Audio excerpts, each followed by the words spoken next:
Dear students, we are looking at a very important question that looks at how the impairment is actually calculated by calculating the recoverable amount. And so this question will have the whole process. Okay, it's an important question. It has been tested by the ACCA in the past exams. Okay, so what amount would be charged to profit or loss for impairment of this asset for the year ended 30th of September 2024. So clearly, it's a simple requirement that what is the impairment that should be charged to profit and loss. So let's see. And they have specified for us the period, the year 30th of September 2024. So we'll see how we can understand this one. Relay acquired a non-current asset on 1st of October 20X9. Okay, so this is, they've tried to confuse you with the X9 or Y4. So we will overcome this issue, no problems. At a cost of 100,000, there is this, the non-current asset that they bought at a cost of 100,000, which had a useful life of 10 years and a nil residual value. The asset had been correctly depreciated up to 30th of September 20Y4. So here we can say that they have bought this asset, they charge depreciation, and after this period, at this date, they have calculated the depreciation. So we can first of all calculate the carrying amount. Okay, so we can say the carrying amount of this asset,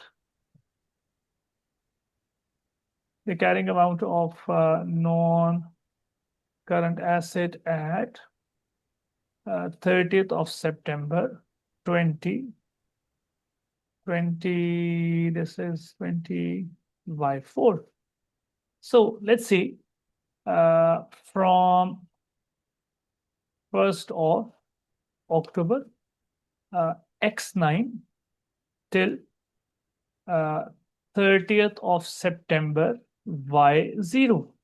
This is the first year. So just want to explain this thing to you. That is the first year to 30Y0. Okay. So from 1st of October Y0 till 30th of September Y1. That is the second year. Okay. And till 30th of September Y4. This is 5 years. Okay. So we can just calculate here, like the total number of years. Okay. So if Y0 is the first, 2 is the second, 1 is the second, 2 is the third, and 3 is the fourth, and Y4 is the fifth year. Okay, I could do the whole thing for you. We could just, I think it's better if we do, so that you do not get confused. Y2 is the third year, and 30th of September Y3 is the fourth year. I hope this is easier. 30th of September Y4 is the fifth year. Okay, so let's get this done, like the depreciation that they have. Okay, so we come to know that till 30th of September Y4, 5 years have gone by. So we say that the depreciation charge per annum is what? The depreciation charge per annum is 100,000 divided by 10 years. So that clearly gives us 10,000 per annum multiplied by 5 years is your accumulated depreciation of 50,000. Okay. So the carrying amount is 100,000 less the 50,000.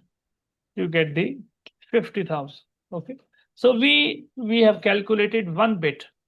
Like, what is the carrying amount? The carrying amount is 50,000. Okay, so I hope this one, till this part, we are fine. Now we are going to look at the other area, which is related to the recoverable amount. Okay, so at that date, they're talking about 30th of September 2024. At that date, the asset was damaged and an impairment review was performed. And on 30 September, it's the same date, 2024, the fair value of the asset less the cost to sell was 30,000 only. Okay. So you see, now we come here, we have the carrying amount, and now we say the recoverable amount. The recoverable amount is higher of two things. Number one is the fair value less cost to sell, which they have given to us as 30,000. They've given this in the question. The second thing is the value in use. So we have to find the value in use, and they have provided some information about that. Let's see the value in use. Okay, that is 30. On 30th of September 2024, the fair value of the asset less the cost to sell was 30,000, and the expected future cash inflows were 8,500 per annum for the next 5 years. The current cost of capital is 10%. You know, for value in use, we have to use the discount factors. So for that, since every year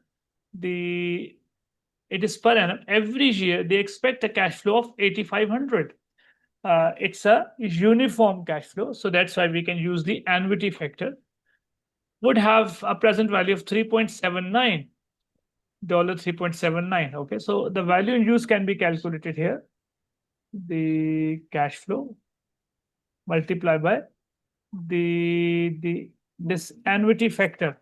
This annuity factor, which is the annuity factor is, we say 8,500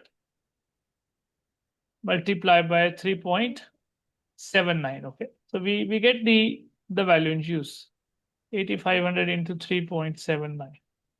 So that is 32,215. We know that the recoverable amount is higher. Okay, if the recoverable amount is higher, so clearly the value in use will become the recoverable amount. However, we say that the impairment has taken place. The impairment has taken place since the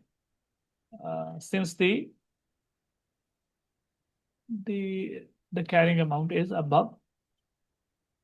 Since the carrying amount is above the recoverable amount. Okay, so this shows that the impairment has taken place. So how much is the impairment? The impairment to be charged to the P&L, because they want us to find the impairment to be charged to P&L. P&L is 50,000 less 32,215. So it's a really good question to understand the whole concept. So if we just see here, calculate this value. Okay, so let's see the value. 50,000 less 32,215.